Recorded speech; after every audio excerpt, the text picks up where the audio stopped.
The cover page of One Piece chapter 1123 features Yamato happily sharing some Oden with Denjiro and the rock-throwing kids, which is great to see considering the starvation they experienced under Orochi and Kaido. As two ships left the area, the Marines surrounding Egghead Island failed to respond to headquarters. They were all knocked out by Joy Boy's Ancient Conqueror's haki. Even Vice Admiral Pomsky is out of commission, as Snake begged the Marines to wake up since Luffy and his crew were escaping. I imagine her desperation has more to do with her weakness for Luffy than any sense of duty. Vice Admiral Dahl was knocked out too, and impressively enough, Bonnie's effects on her age are still active. A giant took the whole scene in through binoculars. He let his captain know that all of the Marines had been knocked out. Brogy was amazed. Dory was pretty sure that the Iron Giant's haki was even greater than Shanks's, but it didn't seem to be against them. And by not showing him, Oda saved Kizaru from looking like Green Bull to Shanks. Luffy laughed with relief. He shouted his gratitude to Emeth. The smoldering friend of the first pirate didn't respond, but Luffy still flashed him a toothy grin. We can't forget that Saint Saturn is actually in front of Emeth here. I'm a bit surprised to see Luffy so happily accept a sacrifice in his honor, but I guess we can just chalk it up to ignorance. Seeing the opportunity, Dory and Brogy were more than happy to make their departure while the Marines take a nap. That declaration fired up the rowdy giant crew, because it is finally time to go to Elbaf, the island of giants. Bonnie hugged her dad. Zoro was finally able to let out a breath. Usopp was over the fairy Verth at the sight of his giant masters. Luffy was in his old man form on Nami's lap.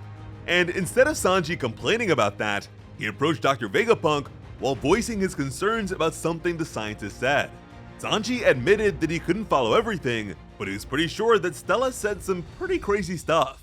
We then flash back to 2 weeks ago. Shaka discovered that there was some strange energy readings coming from the power station, so they decided to look out for any other changes. Shaka pointed out that the Seraphim's energy use is supposed to slowly increase over time. If that's been miscalculated, they could have a very serious issue on their hands, and I assume this means that normally the Seraphim would grow at a stable rate, but as it now stands, they may rapidly grow into adulthood. Pythagoras realized that the numbers were different from what they previously confirmed. Stella noticed that the rate of reaction was increasing too, despite the power station's stability. Shaka turned to his peers. According to the data, someone messed with the Mother Flame and stole its energy. And in the process, every data point from the power station has been meticulously altered, which could only mean one thing. The culprit was undoubtedly a fellow Vegapunk. Stella immediately wondered if it might be Lilith, the Vegapunk of evil. At the very least, Shaka could confirm that the three of them were the only ones with irrefutable alibis. A lot of energy was stolen. Stella proposed that they watch the others to figure out who's responsible. He insisted they watch out for Lilith especially.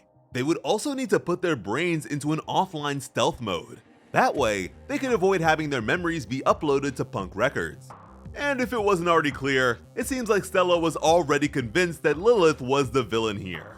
A week later, Pythagoras showed up and told them that York was the one who went behind their backs. Stella and Shaka couldn't believe it. Meanwhile, York was enjoying a nap. Pythagoras realized that the memories York had been sharing with Punk Records were all fake. He also confirmed that the snails at the crime site were messed with too. Stella wondered why York would do something like this. He also apologized to Lilith for suspecting her. Shaka deduced that someone sent out the weaponized sea beasts without permission. A white snail jammer was also found during the investigation. Hearing that, Stella decided to retrace the call data from their long-range snail. In doing so, they all heard York snitch on them for looking into the Void Sentry. Now they knew why Cypher Pole kept paying them visits. A day later, they learned about the Lucia Kingdom's destruction. They didn't have all the facts just yet, but Stella still had a bad feeling about it. He told Pythagoras to look out for any changes in sea levels and any wireless transmissions. Shaka wondered if his senior believed this was related to the Mother Flame. Stella was certain of it. He believed that a piece of the Mother Flame had been delivered to the world government by one of the weaponized sea beasts.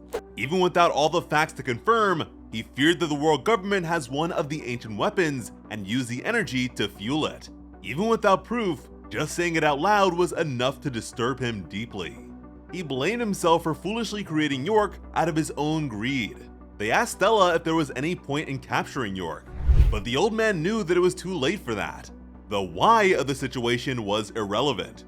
They would be eliminated for researching the Void Century regardless. Instead, they would use York's trust as a way to figure out the government's plan and try to counteract it. Shaka told his creator that they could still survive if they make a run for it now. To that, Stella wanted a boat to be prepared for everyone else on the island. They still had a chance to get away, but it would be impossible for the Vegapunks. He expected secret orders about them to be given to every marine branch and base. The world government would just chase them forever, and they would have died for nothing. On Egghead Island, they have something that the scholars of Ohara did not. They have a way to amplify their message and give it to the entire world. The smartest man in the world wondered to himself what the world government even is. It seemed like the closer he gets to the answer, the more shrouded it becomes.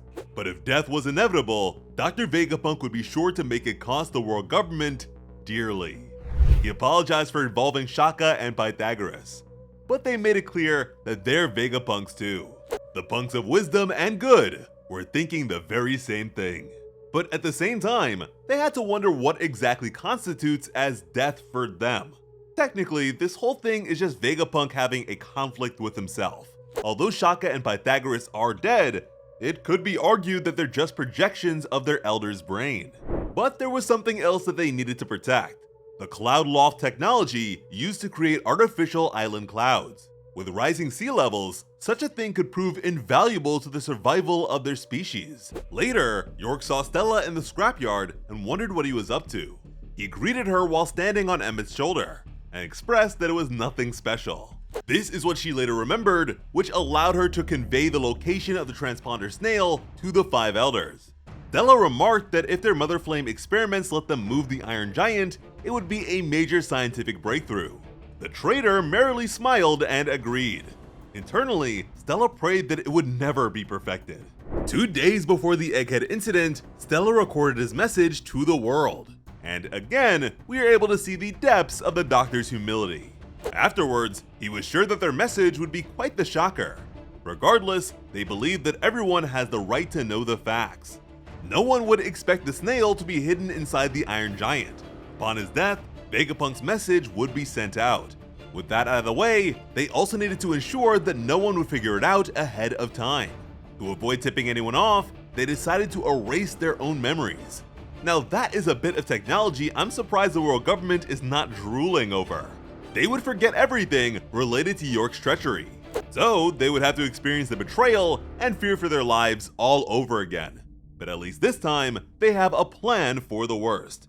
At the very least, they were assured of their own victory.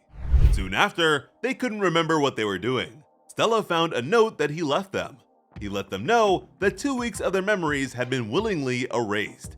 He expected to surprise himself here, which was funny in an ironic way. He actually said Fortnite here, which is why the chapter is named The Void Fortnite.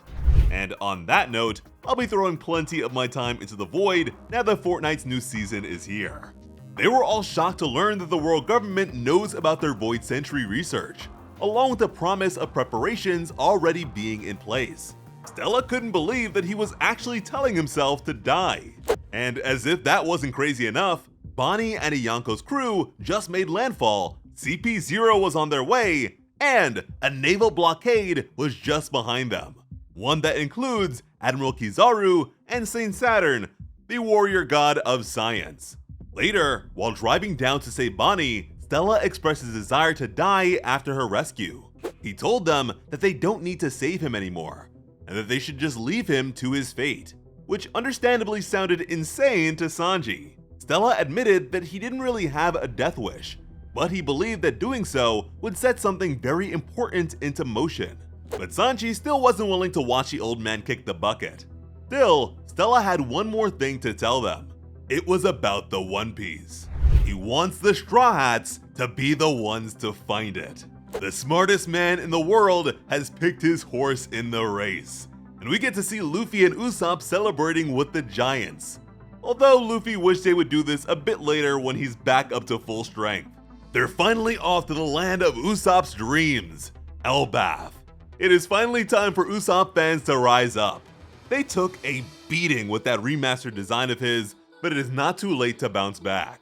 This chapter most definitely filled in the blanks and wrapped up some looming questions that I've had. Now, I'm just wondering if we'll be going straight to Elbaf, or if there will be some sort of detour. Considering how long we've been waiting for this destination, I'm excited to see what sort of curveballs Oda will throw us this time. Although I have no doubt that Elbaf will live up to the hype for us, I wonder if Usopp's expectations might be too tall for even the Giants to reach. But you can of course leave all your predictions and thoughts in the comments. As always, I'm Sliceable Otaku. Thank you all so much for watching and have an awesome day. I love you.